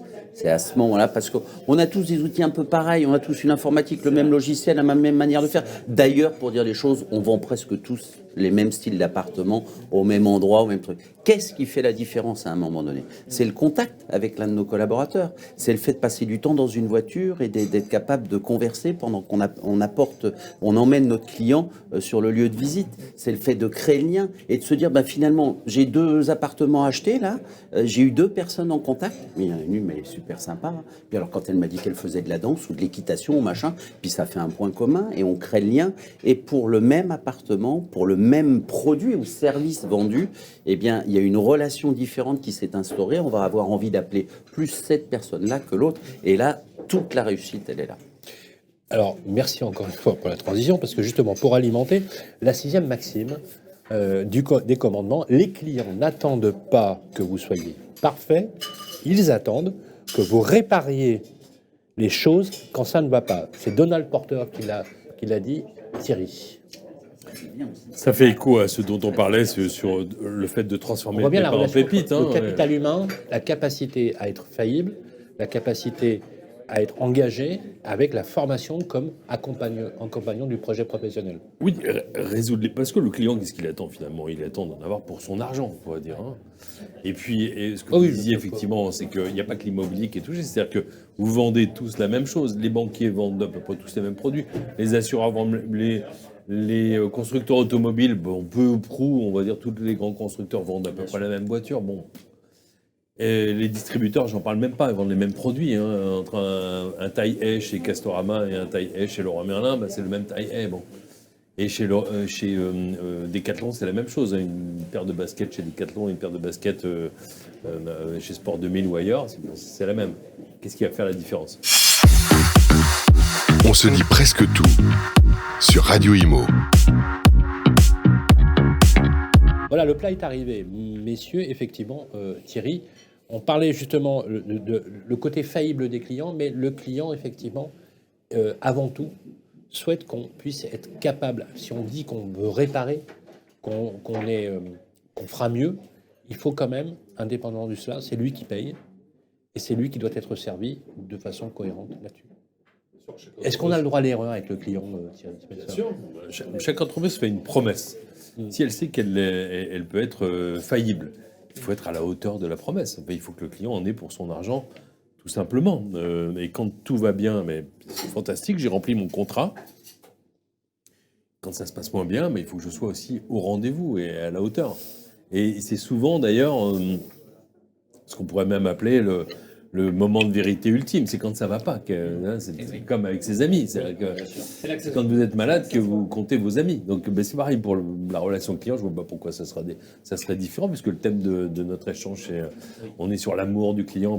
C'est ça, dans les relations personnelles qu'on peut avoir, dans les attentes qu'on peut avoir par rapport à son cercle personnel, amical, familial. En fait, quand on fait appel à une entreprise, quand tout se passe bien, ça va. S'il y a un grain de sable ou si tout ne se passe pas comme prévu, j'attends que vous soyez à la hauteur, parce que j'ai payé. Et je suis fidèle, je suis là depuis des années. Donc le client, il a des attentes qui sont plus que légitimes. C'est vrai que ça reflète, Jeanne, assez bien l'état d'esprit aujourd'hui de la notion de service, dans lequel finalement, avec beaucoup d'humilité, on doit reconnaître qu'on peut être faillible, mais que finalement, on fera en sorte que le client sera livré, satisfait, parce que ce qu'on veut, c'est le conserver. Il y a même une valeur économique dans sa conservation. Oui, et je reviendrai sur un mot que tu as dit, c'est l'humilité. Être faillible, c'est être humble. Reconnaître que l'on peut être faillible, c'est être humble. Et cette humilité, elle n'est pas contrecarrée par un désir d'excellence, par un désir de faire toujours mieux, par un désir d'innovation. Dans la tech, il faut être humble. Il faut être humble parce qu'on teste, mais tout ne fonctionne pas. On teste, on reprend, on teste. Et puis finalement, à un moment donné, on craque. On craque le problème. Et là, on a tout gagné parce que les choses se mettent en route. Alors ça, c'est de l'humilité. Et cette humilité, il faut l'avoir par rapport à ses collaborateurs aussi. Et encore une fois, ce sont des relations humaines. Ce que j'étais en train de dire en aparté 2 secondes, c'est qu'on passe plus de temps avec nos collaborateurs qu'on en passe avec notre propre famille. On en parlait tout à l'heure, c'est la deuxième version de cette émission, c'est qu'on parle de la technologie. Actuellement, on tripe à mort sur l'intelligence artificielle. Est-ce que, pour être très clair, et j'aimerais avoir votre avis à vous tous, justement, est-ce qu'on ne va pas vers une ère techno dans laquelle l'expérience holographique, l'intelligence artificielle, actuellement on parle beaucoup de ChatGPT, etc., remplacera quelque part la qualité humaine? Est-ce que cette projection de nos propres peurs, c'est plus un mythe qu'une réalité en vrai? On était face aux mêmes peurs le jour où les ordinateurs sont arrivés. On est sur une vraie révolution. Aujourd'hui, ChatGPT, l'intelligence artificielle, quand vous prenez la dernière étude en février qui a été faite auprès de 1000 entreprises américaines, eh bien 49% de ces entreprises ont déjà intégré ChatGPT dans leur quotidien. Pourquoi ? Parce que la valeur ajoutée, aujourd'hui, elle va se trouver dans la relation humaine. Elle va se trouver ailleurs. On a entre les mains une somme d'informations extraordinaire. Et pour moi, ça va revenir, on va remonter beaucoup plus loin, mais ça va changer la forme d'éduquer nos enfants, ça va changer l'école, ça va changer comment est-ce qu'on acquiert des compétences. On n'aura plus besoin des mêmes connaissances, on va devoir acquérir des compétences. Est-ce qu'on n'assiste pas, avec beaucoup d'humilité dans une certaine mesure, à une révolution anthropologique et industrielle avec l'intelligence artificielle? Oui, il ne faut pas en avoir peur. Il ne faut pas en avoir peur. Il faut se dire où est-ce qu'elle cette peut... nature humaine qui, en fait, déteste le changement. C'est Thierry Spencer qui le... Non, Thierry, vous n'êtes pas d'accord? Non. Les humains aiment le changement. Non. Alors, je vais prendre sous un autre angle et je vais faire une citation d'une personne beaucoup plus intelligente que moi, une philosophe, Catherine Malabou, qui a réfléchi sur l'intelligence artificielle. Et elle dit, en France, on a une fâcheuse tendance à opposer, à dire l'intelligence artificielle va détruire nos emplois. Et puis, donc, il y a d'un côté les pessimistes, de l'autre côté les optimistes. Donc, les optimistes BA qui voient la science-fiction, qui disent c'est génial. Et les autres qui sont pessimistes, qui disent on va tous mourir. Bon. En fait, ouais, mais c'est ça. Ah non, mais c'est vrai. C'est ce qu'on pense. Et dans beaucoup d'entreprises, en fait, au lieu de réconcilier, on oppose. Et ça, de c'est ce fait, fait, ça. et c'est très français, il y a beaucoup d'études qui montrent que les Chinois et même les Américains sont beaucoup plus avancés sur la réconciliation entre l'homme et la machine. Or, c'est inéluctable. Les progrès de la science aujourd'hui, de l'intelligence artificielle et tous les outils qu'on met en œuvre, c'est inéluctable. Et donc, on peut s'en réjouir. Pourquoi ? Parce qu'en fait, toutes les tâches sans valeur ajoutée vont être gérées par la machine.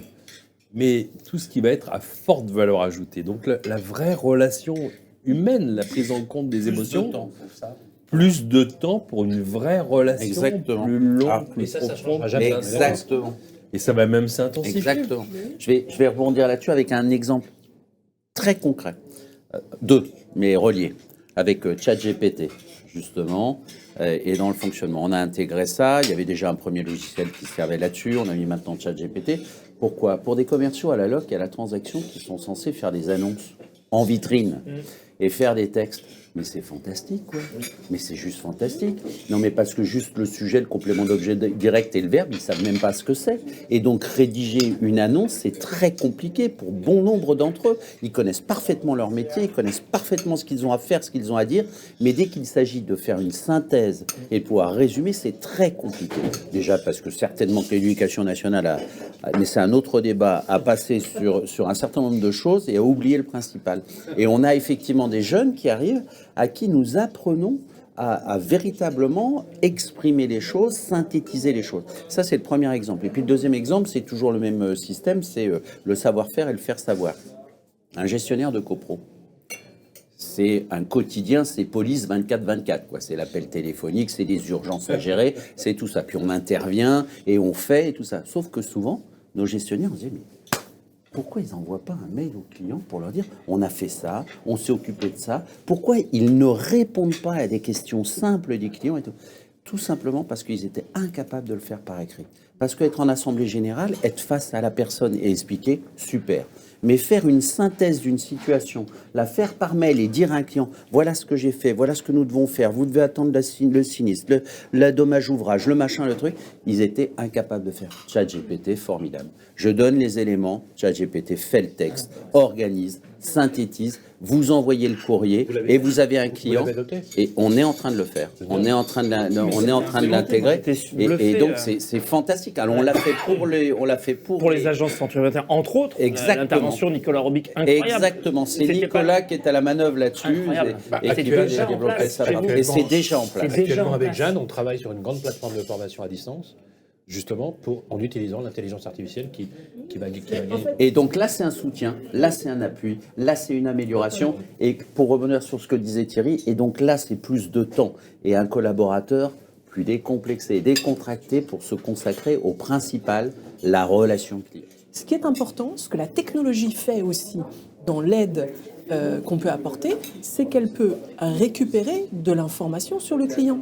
Et en fait, quel est le temps, un vrai conseiller, un vrai conseiller en gestion ou un vrai vendeur, il doit s'intéresser à son client. Il doit connaître sur son client un certain nombre de choses. Le temps qu'il doit passer en préparation pour son client est la partie la plus importante. Ça peut s'accélérer aussi. Bien sûr. Cette partie-là, Bien sûr. finalement, en quelques La clics, technologie est formidable pour ça. c'est extraordinaire. Mais après, c'est à lui de l'emmener. Bien sûr. Voilà. Le travail il sera fait et la synthèse Bien sera faite sûr. par lui, mais la technologie est parfaite. Exactement. Alors, je pense que c'est inéluctable et c'est nécessaire, et la technologie est une aide pour l'agent immobilier. Si on revient à notre sujet de départ, il ne pourra pas le faire tout seul. C'est-à-dire que ça va demander de plus en plus de professionnels, il faut des outils, il faut des moyens, il faut des entreprises, parce que de mettre en place immédiatement ChatGPT, c'est pas juste de dire je l'ai sur mon téléphone, je teste, non, c'est de le mettre dans l'outil.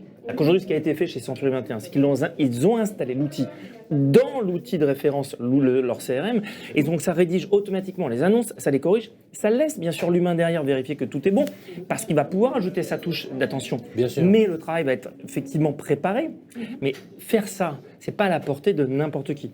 On ne peut pas en tant que petit indépendant ou petite agence le faire parce qu'il faut des moyens, il faut des compétences, il faut des expertises. Je pense que le métier est en train de basculer.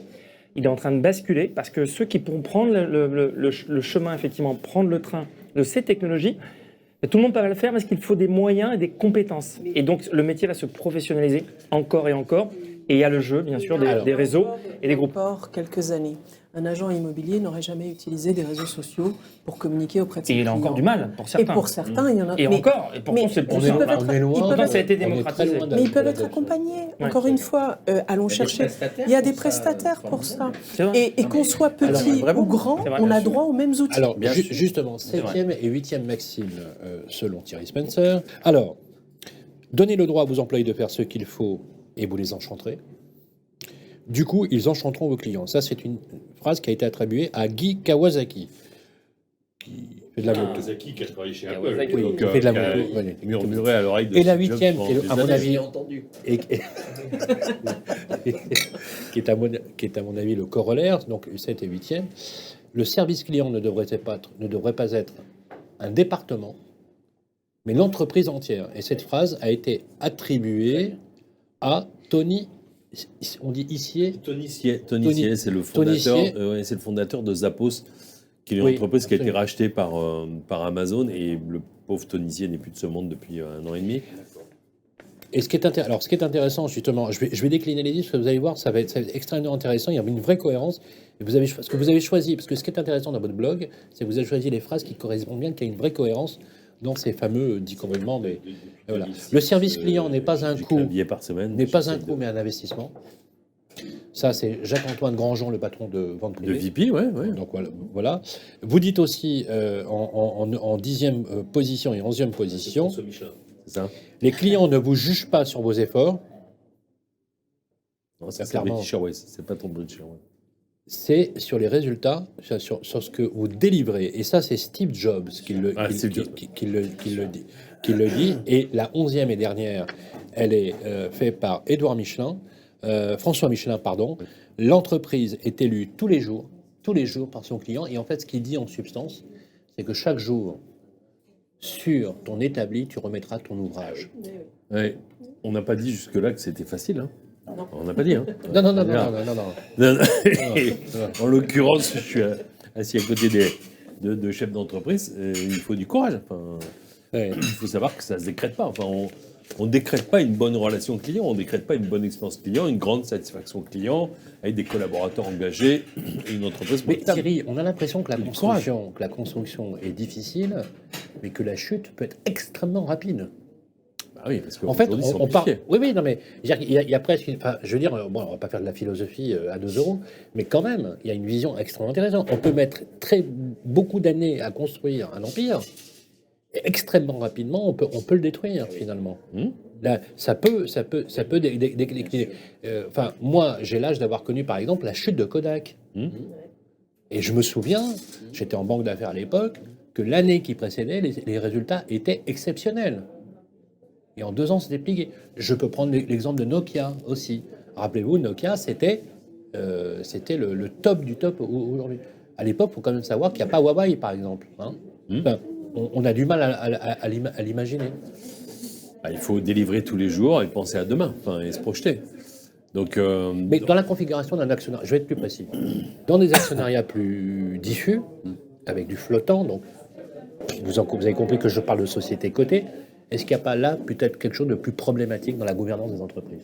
C'est une question. Hein. bah, on parle peut-être de l'agilité d'un ensemble, de toutes les parties prenantes. Finalement, si les associés et les actionnaires ne s'intéressent qu'à une seule chose, c'est combien ils vont gagner à la fin de l'année, et ne pas penser. Merci de le dire comme ça, c'est un peu ça qu'on a l'impression. Dans 10 ans, enfin, il y a Bah des oui. exemples frappants même dans la distribution. Bon, tu as cité des exemples, tu as Alcatel, qui est un exemple Oui. fantastique où à un moment donné, on a oublié le client, le produit, à vouloir tout sous-traiter, et on se retrouve finalement à plus faire notre métier, le métier, et ça déclenche la mort de cette entreprise, ou la petite mort de cette entreprise. Et sur une société telle qu'elle est aujourd'hui, la vision pose un cap, mais il faut s'adapter, innover et être en perpétuelle remise en question. Je pense qu'il n'y a pas un entrepreneur qui ne doit pas tous les mois se remettre en question. Ça, c'est la seule manière de pouvoir effectivement ensuite avancer. Ça n'empêche pas d'avoir une vision, d'avoir la ligne qui est constante, mais d'innover perpétuellement. Est-ce que les grandes entreprises sont certains mastodontes sont moins agiles à faire? Dans la même mouture, je vais donner quelques chiffres et quelques éléments. L'Europe a construit un règlement qu'on pourrait appeler la taxonomie ou la taxinomie, peu importe, selon les vocables. La taxonomie sont des classements, on peut dire, soit verticaux par type d'activité, qui établissent des ratios, des normes, qui ne sont pas des normes obligatoires, il faut le savoir, mais dont on s'inspire pour fabriquer, etc. Par exemple, la norme RSE, la norme ESG, tient compte des éléments taxonomiques. Je prends juste un exemple, la totalité en immobilier, je parle en classe d'actifs immobiliers, toutes d'actifs confondus, on convertit en Europe la totalité des portefeuilles obligataires en green bonds, donc ce qu'on appelle en obligations vertes. Ce sont des ratios extra-financiers qui entrent justement soit dans l'equity, soit dans les objets financiers, c'est-à-dire dans les actions ou dans les obligations. Les amis, est-ce que ça veut dire que nous assistons finalement à une période post-capitaliste, j'ai pas dit anticapitaliste, qui intègre des ratios qui n'ont plus rien à voir avec le financier, tu vois, Frédéric, mais qui ont à voir avec le bien-être, la qualité environnementale, des ratios donc extra-financiers qui viennent finalement accroître la valeur de l'action ou de leur rentabilité de l'obligation, parce qu'on n'est pas naïf au point de penser que tout le monde va être philosophe, engagé pour la planète, etc., mais que cet impact green, on a fait des comparaisons, ont une incidence en termes de rentabilité, c'est-à-dire de niveau de croissance et de création de valeur, de l'ordre de 15 à 25% sur les marchés actions, par exemple. Est-ce qu'on entre dans cette époque Frédéric, vous en pensez quoi? Je pense qu'il y a beaucoup d'entreprises qui ont démarré ce fonctionnement d'IRSE, etc., avant même d'avoir entendu pour la première fois le nom RSE. On en fait partie, on s'est rendu compte, on a checké, on a regardé ce qui était justement au niveau européen, ce qui était attendu d'entreprises un peu de notre taille et tout ça. Mais on fait déjà quoi. La protection de l'environnement chez nous, les voitures électriques, faire des sites où il y a du verre partout et on essaie d'éviter, d'éliminer ces zones vertes, faire des endroits où les collaborateurs ont des bureaux. C'est juste, mais des bureaux attitrés, pas le bureau qu'on prend le matin et puis qu'on a perdu le soir. Non, le bureau qu'on peut garder, sur lequel on peut mettre des éléments à soi et j'allais dire un environnement important parce que c'est ce qu'il disait tout à l'heure, on passe beaucoup de temps, mais bien sûr, on passe énormément de temps dans l'entreprise et la volonté, c'était de faire qu'à un moment donné, ces collaborateurs soient heureux de venir au travail, d'y rester, d'y travailler. Et c'est un ensemble de choses. On ne peut pas franchement dire qu'ils soient pro-télétravail. Non. C'est ça, on peut pas dire ça, non. Et l'équipe, le fonctionnement, mais non, parce que c'est contraire à tout ça. Tout à l'heure, on a parlé du Covid, du confinement et tout. Nous, nos équipes, elles étaient là, elles étaient dans les bureaux, mais on pouvait être là parce que un bureau chez nous, c'est pas 3 mètres carrés, quoi. Parce que les couloirs, c'est des couloirs qui permettent à des équipes de se croiser, de fréquenter, parce qu'il y a des pauses café, parce qu'on peut sortir à l'extérieur, parce qu'il y a des endroits nature dans nos boîtes, et on n'a pas attendu le RSE pour mettre ce genre de choses en place. C'est une évolution. Le nomadisme ou le télétravail ou les nouveaux travailleurs nomades, ça ne veut pas dire moins de relations humaines. Et en fait, c'est des choses extrêmement qualitatives. Et ça, vous pouvez le rapporter au temps que vous passez avec vos enfants à un moment donné le soir. Il n'est pas énorme, mais il est extrêmement qualitatif. Et là, en fait, le temps, c'est la même chose, c'est des rituels. En fait, comment est-ce qu'on fait pour conserver un état d'esprit d'équipe? Vous disiez pendant le confinement, on était là. Et beaucoup d'entreprises n'étaient pas là. Ça ne veut pas dire qu'ils n'ont pas mis des rituels en place. Tous les matins, on se voit, on se dit bonjour, on met la caméra. Nous, on oblige nos collaborateurs à mettre la caméra quand on est en visio. Pourquoi? Parce que c'est le respect de l'autre aussi. Et peu importe que tu sois chez toi, peu importe ce qui peut se passer autour de toi, c'est normal. Le fait de dire bonjour, de saluer, de prendre un café, c'est des moments qu'on peut ritualiser totalement et on est beaucoup plus productif. Parce que finalement, quand on est au café, on déborde. Quand on est à table, on déborde. Quand on est finalement sur une visio, on a un temps donné, et puis là, on devient extrêmement productif, extrêmement qualitatif, même dans la relation humaine. Donc pour moi, c'est pas antinomique. Oui. C'était juste ça. Il n'y a pas de relation humaine que physique. Non, mais il se passe quelque chose dans la relation quand elle est physique et quand on est approche de quelqu'un qu'on ne peut pas expliquer, c'est magique et qu'on n'aura jamais à distance. C'est une évidence. Pour moi, c'est une aberration aussi le télétravail. J'en suis convaincu. Pour autant, ça ne veut pas dire qu'on ne peut pas travailler à distance. On reviendra sur mon slogan préféré. On reviendra là-dessus. Le télétravail. Regardez le nombre de couples qui se forment aujourd'hui sur Internet. Oui, mais c'est autre chose. C'est autre chose. Non, mais c'est autre chose. Mais non, on est dans l'amour. Non, on est dans l'amour. Oui. La relation se crée avant. La magie, elle est mais c'est autre chose. Elle se concrétise par la rencontre. Mais la magie, elle a lieu avant. Avant, il y avait le flower power. Moi, je vais vous rajouter de la magie dans le digital. Sur le net power. On se dit presque tout sur Radio Imo. Eh bien voilà les amis, nous sommes de retour pour le dessert. Le dessert, alors je vous fais le pitch, hein, une brunoise de fraises avec une ganache montée à la verveine, un jus de verveine et un sorbet à la verveine. Voilà, je vous souhaite un très bon dessert.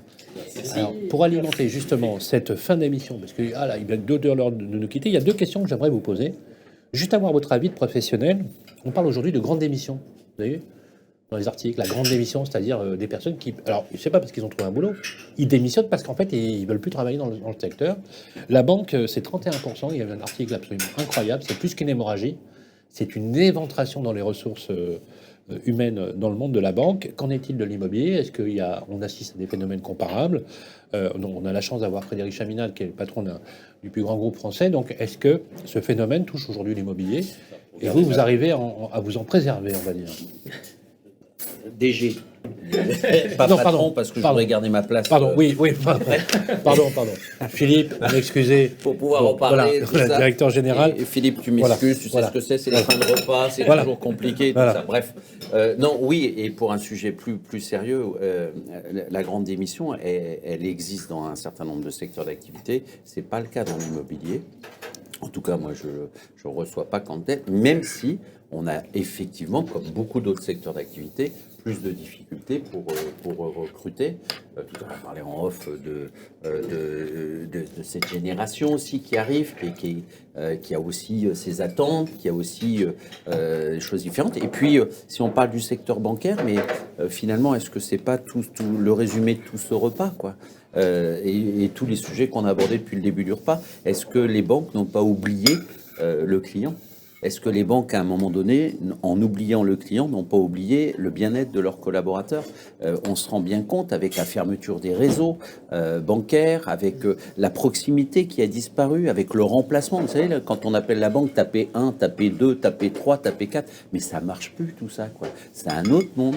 Et je pense qu'il y a une remise en cause à faire. Et je dissocierais d'ailleurs, quand on parlait des banques, les banques dites nationales avec les banques régionales ou les banques mutualistes qui ont des visions de proximité de terrain dans leur ADN. Exactement. Oui. Exactement. Voilà. Thierry, le phénomène de la grande démission, est-ce que c'est un phénomène qui touche tous les secteurs?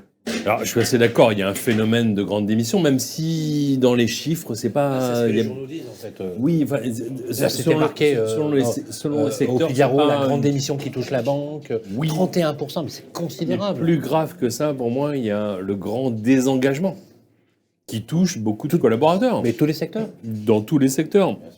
C'est-à-dire la perte de sens au travail. J'ai pas envie de venir Mais le pourquoi matin parce que je trouve pas la force, l'énergie, même le sens de mon job. Pourquoi? Et j'ai pas envie de m'investir parce que l'entreprise ne m'offre pas de perspective, me donne pas un cap, me rassure pas, me fait pas participer à l'élaboration du futur de l'entreprise et de mon avenir à moi. Donc aujourd'hui, il y a beaucoup d'aspirations. Mais Thierry, que je comprenne bien, ma génération, on avait besoin de bosser. On était plutôt très dirigés. Oui, mais c'est un autre temps. On C'est un fermait- autre temps. enfin, je caricature, mais on fermait vraiment notre gueule. Moi, j'ai des souvenirs de coups de pelle quand même quand j'étais combattant. Bon, c'était avant, C'était mais, avant. Il faut admettre que le mais monde on a voulait changé. travailler, parce qu'on avait besoin de ça pour vivre. Est-ce que ça veut dire qu'aujourd'hui, cette notion de vivre, de se loger, elle est plus aussi animée qu'on l'avait dans notre génération? Non, c'est la même chose, mais aujourd'hui, c'est vivre en conscience, vivre avec l'harmonie, avec le monde extérieur, au sens large, avec l'environnement, avec ma famille, avec mon temps de travail, mon temps de repos. Donc, si je dois travailler parce que je dois travailler, bah, autant le faire pour quelque chose en quoi je crois, enfin, pour des gens que j'admire. Parce que mais je me souviens d'études assez frappantes d'études américaines sur l'engagement des collaborateurs. Bon, quand on demande aux dirigeants d'entreprise, c'est quoi pour vous un collaborateur engagé? Ils répondent, c'est un collaborateur qui travaille dans une entreprise qui a une forte rentabilité, une forte croissance, une stabilité de l'actionnariat, et puis... Mais oui, mais ça me rappelle des souvenirs. Oui, mais sauf que le collaborateur, quand on lui pose la même question depuis toujours, on lui dit, c'est quoi être engagé dans une entreprise? C'est quoi pour vous un bon job? Il répond, savoir ce que je dois faire concrètement, l'intérêt de mon job, avoir un patron qui est sympa avec moi, avoir une bonne ambiance de travail, le reste. Donc aujourd'hui, si on prolonge ces aspirations profondes, en fait, on a une nouvelle génération qui veut simplement trouver du sens dans son job. Et puis choisir en conscience une entreprise. Et puis ils donneront. C'est simple que ça. Ben, aussi simple. Non, mais je veux dire, C'est compliqué parce que les générations, il y a les dirigeants n'ont pas le même âge. Donc aujourd'hui, être ouvert, être au contact, savoir un peu ce qu'attendent les clients. Frédéric, comme combien les de salariés collaborateurs. dans le groupe Arche directement et avec les emplois induits? Directement 5800 et avec les 23 000. Est-ce que votre secteur est préservé? Non, bien sûr que non, mais ces aspects-là, ce questionnement-là, il existe au Vous les rencontrez chez quotidien. Arche ou pas? Bien sûr que ça peut arriver, évidemment. Bien sûr. Évidemment, on n'est pas dans un monde à part, on n'est pas, on essaie de se prémunir de ça, on travaille pour ça au quotidien, nos valeurs, notre environnement, notre fonctionnement fait que on en a certainement beaucoup moins qu'ailleurs, mais on a ça et des fois ça nous remet en cause sur certaines choses et on se repose la question de savoir où on en est, est-ce qu'on a fait le bon choix. Et puis des fois ça nous conforte aussi dans certains choix et en se disant mais peut-être que ce collaborateur, mais ce quelqu'un n'était pas fait pour travailler chez nous. Et ça arrive aussi. Et oui, je me souviens, moi, quand je démarrais le travail, j'ai quelqu'un, quand j'ai démarré chez Citia, j'ai quelqu'un qui m'a appris le métier, qui était l'ancien de la bande. Il me dit, mais tu sais, les jeunes d'aujourd'hui, ça vaut plus rien. Ça vaut plus rien du tout qui était là, etc. Je me souviens de ça et ça m'avait marqué parce que moi, je recrutais et je trouvais que quand même, sur 10 personnes vues, j'en avais 6 ou 7 qui tenaient bien la route, qui étaient sympas, et il y avait du potentiel. Et là, je me dis, je dois vieillir parce que maintenant, j'en ai 3 ou 4. Voilà, qui tiennent le potentiel. Donc, ça doit forcément être de ma faute. Mais je me dis qu'effectivement, il y en a un petit peu moins qui correspondent à nos critères de recrutement, à notre envie, quoi. Je me souviens de ces jeunes qui sont aujourd'hui, d'ailleurs, heureusement et formidables, qui font partie de la boîte et qui ont évolué dans notre entreprise. Ça débordait d'envie. C'était prêt à déplacer des montagnes. Oui. Ça arrive quand même beaucoup plus rarement, faut quand même le dire, en entretien aujourd'hui. Mais ça arrive encore. Ça arrive encore. Mais un peu plus rarement. Dans ma tranche d'âge. Et des fois, il faut le susciter. Et des fois, il faut avoir le langage et les mots. Il ne faut pas vouloir rester dans ces trucs, dans les cassis. Il y a quelque chose qui a quand même changé. Et puis, c'est peut-être dû aussi à un contexte. Aujourd'hui, on a un contexte où on communique partout, on est en plein emploi. On est sur des taux de chômage qui sont... donc, il y a des choses qui s'accélèrent. On est en plein emploi en France. En tous les cas, oui, on a des réductions de chômage continuelles, etc. Oui, on n'a jamais été à des taux aussi bas. Le taux d'emploi est quasiment optimal. C'est mais fou oui, de penser ça, mais 7,5%. Mais oui, mais et aujourd'hui... Toutes les raisons qu'on connaît. Et aujourd'hui, quand vous regardez ces générations, il y a un renouvellement. Et les gens se disent, les gens se sentent rassurés parce que il y a la possibilité d'aller voir ailleurs. Et même pour ceux qui sont au sein de l'entreprise, depuis un certain temps, ils se disent, tiens, pourquoi est-ce que je ne pourrais pas aller voir ailleurs? Les choses ont changé en recrutement. Aujourd'hui, ce sont les personnes qui vont à l'entretien, qui choisissent l'entreprise. On doit les draguer. On doit les draguer. Aujourd'hui, c'est l'entreprise qui se vend, c'est pas la personne qui vient chercher un emploi qui est en train de se vendre.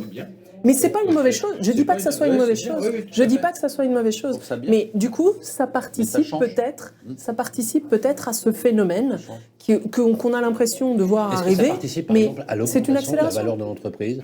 Est-ce que ça change un peu le scope? Eh bien, aujourd'hui, on commence à s'intéresser à la marque employeur. Mais bien sûr, on doit être tout aussi bon auprès de ses employés qu'on doit l'être sur le côté marketing, qu'on doit l'être auprès de ses clients. C'est important. Et de porter cette image-là fait que on peut peut-être émerger, on aura peut-être un peu moins de turnover, parce qu'il faut bien le reconnaître.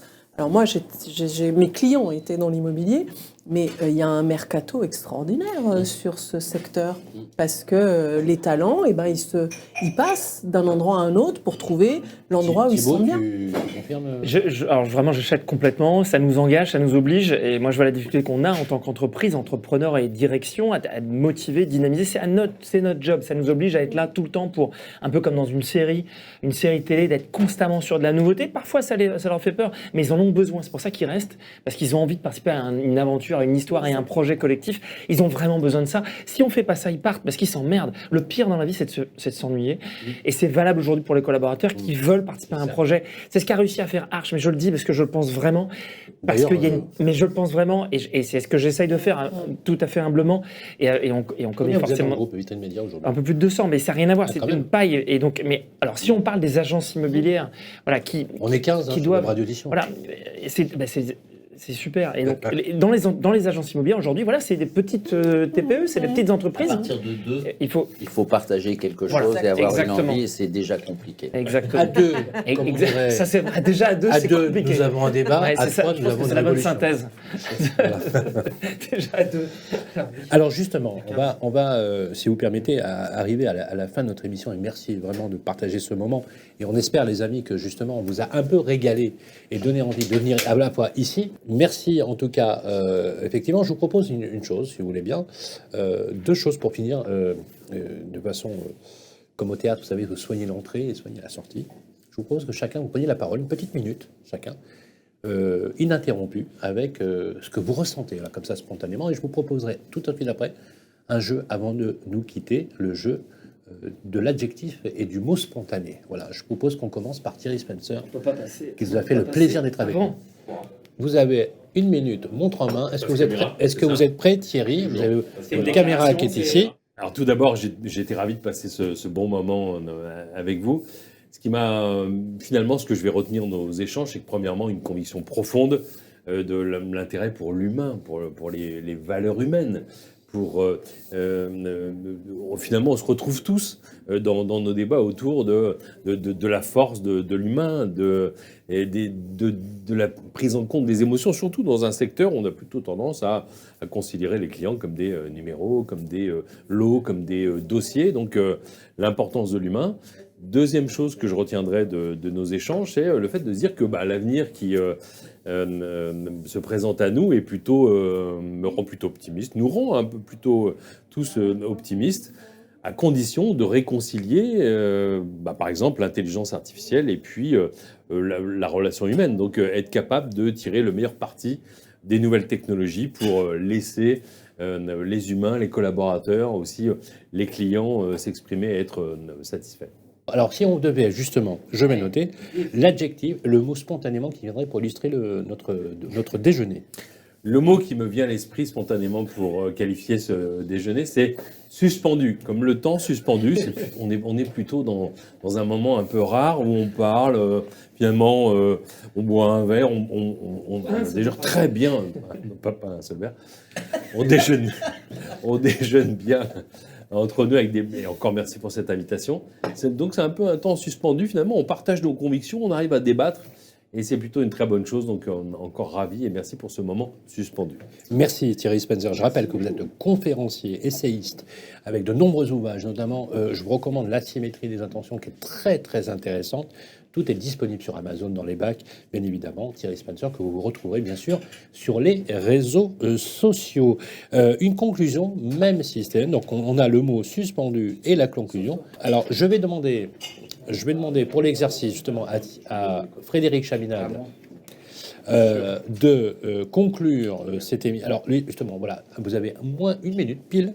Pour conclure, voilà, votre caméra est ici, vous pouvez lui parler, vous pouvez vous adresser au public, vous avez carte blanche, c'est à vous.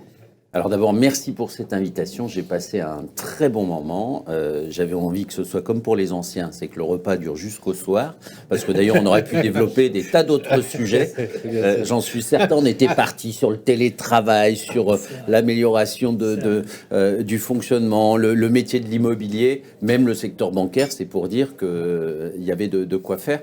À travers tout ça, ce que j'en retire, c'est que le quotidien est pas toujours facile et on a parlé, et je vous en remercie d'ailleurs, et des compliments et de reprendre ce qui peut se faire chez Arch, chez Citia et tout. Et je suis toujours très modeste par rapport à ça parce que je prends volontiers ces messages et puis en même temps je me dis mais s'ils savaient que tout marche pas toujours si bien que ça, que les fameux 20% là qui nous prennent 100% du cerveau, c'est important parce que la relation client n'est pas toujours facile, parce qu'on est sur des métiers qui sont pas faciles. Et je parle pas de la transaction, je parle pas de la location, où c'est un bonheur très souvent. Mais la copropriété, on est sur un métier d'urgence, où on est toujours le fautif. C'est toujours l'équivalent de l'appel à la police, quoi. On comprend pas, le client ne comprend pas qu'on n'est pas déjà intervenu, qu'on ne soit pas déjà intervenu, qu'on ne soit pas déjà informé, qu'on n'ait pas fait le nécessaire. Et on paye très cher ça. Et puis je reprends sur un petit mot qui a été dit au début, c'est de dire c'est difficile de liker son percepteur. Il ne faut pas oublier que nous on est syndic et qu'on prend des charges et qu'on prend des loyers quand on administre. Et c'est très difficile de dire j'aime mon percepteur qui me prend mes charges et mes loyers. Et je crois qu'avec les années, je crois qu'avec Philippe Briand et dans notre manière et dans sa manière de voir le métier, eh bien on l'a réinventé cette relation avec le client. On y a mis du respect, on y a mis de l'innovation et on a mis aussi avec nos collaborateurs une envie de servir ce client. Et je pense que on a passé des étapes et j'espère que le voyage durera longtemps. Alors, quel est le mot, l'adjectif qui vous viendrait spontanément à l'esprit pour illustrer le propos de notre déjeuner des agapes que nous avons passés ensemble aujourd'hui? Famille. Famille, parce que dans une entreprise familiale et heureux de l'être, dans un environnement familial fort et dans cette relation avec... Parce qu'une famille, il faut être plusieurs pour la faire. On parlait tout à l'heure de gérer une entreprise, faut être à partir de 2, c'est compliqué parce qu'il faut faire partager à l'autre de toute façon quelque chose. Et est-ce que c'est pas déjà cette notion de famille aussi? Est-ce qu'elle n'est pas là au quotidien à travers ça? Donc, et puis c'est une force. C'est une force parce que dans une famille, normalement, on est accepté tel qu'on est. Et c'est formidable de pouvoir avancer et vivre une aventure dans ce cadre-là. Merci Frédéric Chaminade. Je rappelle que vous êtes le directeur général du groupe Archer. Merci d'avoir pris le temps d'être passé sur notre plateau. Merci. Jeanne Massa, 1 minute, montre en main, pour conclure avec le mot spontané qui vous vient à l'esprit. Alors je vais reprendre, moi, encore ravi comme tout le monde d'avoir partagé ce moment où effectivement on est parti sur ces sujets tout autour de la relation client. Clairement, la relation client ne peut pas aller sans relation avec le collaborateur. On parlait d'asymétrie des attentions, le livre auquel a collaboré Thierry.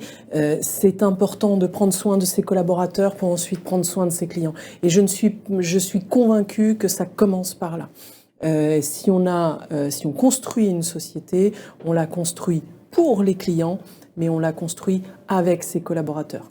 Donc c'est là où il faut, à un moment donné, ne pas perdre la route, parce qu'en plus on grandit, et moi je suis admirative du groupe Arche pour ça, plus on grandit, plus on peut se perdre.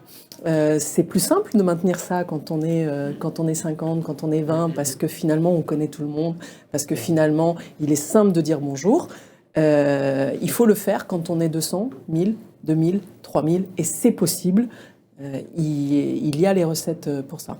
Et puis l'innovation, je ne peux pas ne pas porter le message de la tech, pas avoir peur de la tech. La tech est au service de l'humain et pourra rendre la relation humaine encore plus productive et encore plus forte pour demain et pour porter cette relation client. 1 minute 25. Bien. Quel est le mot de Jeanne Massa pour illustrer le propos? Humilité. Humilité pour la performance, humilité dans la conviction, humilité pour porter la passion aussi. Merci Jeanne. Voilà, Jeanne, vice-présidente du mouvement French PropTech, spécialiste de la tech. Merci Jeanne. Merci. Thibaut, voilà, Thibaut. Oui. Alors vous avez une double fonction. Vous êtes producteur de l'émission, vous l'avez inspiré. Oui. Quelle est votre conclusion et le mot de Thibaut Guillaume selon c'est là-bas, c'est où? Voilà. La caméra qui est ici. Voilà. Pour moi, le mot, c'est la synthèse et c'est la convergence. On a parlé des collaborateurs, on a parlé des clients. J'aime beaucoup cette phrase de avec les collaborateurs pour les clients. Je trouve que ça, c'est beau. Je trouve que la notion de famille, elle est clé dans une entreprise, même si c'est pas toujours facile. Donc, on doit faire avec la famille, on doit continuer à grandir et à se développer. J'ai beaucoup aimé le mot engagement aussi qui a été utilisé par Thierry, sur cette capacité à aller avec les équipes et de leur trouver la raison d'être, de leur proposer une raison d'être qui leur donne envie de rester et de partager cette aventure. Donc, pour moi, c'est vraiment, on a fait une émission passionnante où j'ai appris plein de choses, en particulier sur les rituels. Et je vais mettre en place des rituels, parce qu'on ne le fait pas assez chez Vitry Média encore, faire pour que la vision client soit respectée, comprise par tous, tant qu'on en parlera, mais qu'on n'aura pas traduit par des éléments concrets et au travers de rituels cette expérience client, on ne pourra pas aller au bout. Et notre slogan, c'est d'être remarquable. Et on doit être fidèle à cette espérance. Et en tout cas, merci pour tout ce que j'ai pu apprendre et revisiter aujourd'hui. Tous nos invités qui nous ont donné vraiment le bonheur et le plaisir d'être ici. Merci à vous. Merci. Vous remportez la palme, vous avez fait 1 minute 4, 0,4 secondes. Bravo. Alors là, total respect. Quel est le mot que vous employeriez aujourd'hui pour qualifier un petit peu, illustrer le propos de notre déjeuner? L'engagement. La vie, c'est un engagement. Alors, je dis souvent que c'est un combat, mais c'est l'engagement et c'est continuer à se battre. Quoi qu'il arrive, c'est une année qui est particulière et qui va demander à tous autour de la table, et puis bien sûr ceux qui travaillent avec nous et nos clients, de trouver les ressources pour aller plus loin. L'engagement, ça permet d'aller plus loin. Je vais bien évidemment pas faire la conclusion, parce que je ne vais pas m'appliquer les propres règles, mais je vais quand même dire le mot spontané qui me vient à l'esprit, c'est l'amour. J'oscillais entre l'amour et la fraternité, mais l'amour avec un grand A. On a dit amour, engagement, suspendu, et le mot famille. Si vous voulez faire preuve d'humilité dans un cadre de famille, encore faut-il suspendre et arriver à avoir un temps suspendu. Si vous voulez que le temps soit suspendu, il faut que vous ayez cet engagement, car cet engagement, c'est ce qui garantira l'amour entre tous. Merci à toutes et à tous d'avoir participé à cette émission. Merci Frédéric Chaminade, merci Thierry Spencer, merci Jeanne Lassa, merci Thibaut Guillaume. Mention spéciale à Vitrine Média, parce que grâce à Vitrine Média, entre autres, nous existons, parce que c'est grâce à vous aussi que nos médias, qui sont des médias indépendants, financés par la profession, existent et qui portent la voix et sommes la chambre d'écho, avec, sans éluder aucune question, des fois c'est même un peu sportif, vous nous laissez la possibilité d'avoir une liberté d'opinion et d'information, et de cela, on vous en remercie. On remercie également le groupe Arche de cette liberté que vous nous donnez aussi à nous exprimer. Et je citerai une citation qu'aime beaucoup Philippe Briand, le fondateur du groupe Arche. C'est une citation du général de Gaulle qui disait la chose suivante: l'important, ce n'est pas de sortir de Polytechnique, mais de sortir de l'ordinaire. Voilà. Merci à toutes et à tous. Je vous donne rendez-vous au prochain numéro, dont on se dit presque tout. Je vous rappelle que vous pouvez bien sûr réécouter cette émission sur toutes les plateformes de streaming et bien sûr sur le site et l'apps de Radio Imo. Vous reverrez toutes ces informations sur le site justement du groupe Arche, où vous avez, si vous voulez acheter, revendre, gérer, administrer, bien évidemment. Vous êtes professionnel, vous allez chez Vitrine Média, le bien nommé, bien entendu également. D'ici là, prenez soin de vous et des autres, et on se retrouve bientôt sur Radio Imo. On se dit presque tout, une émission à réécouter et télécharger sur le site et l'appli radio.imo et sur toutes les plateformes de streaming.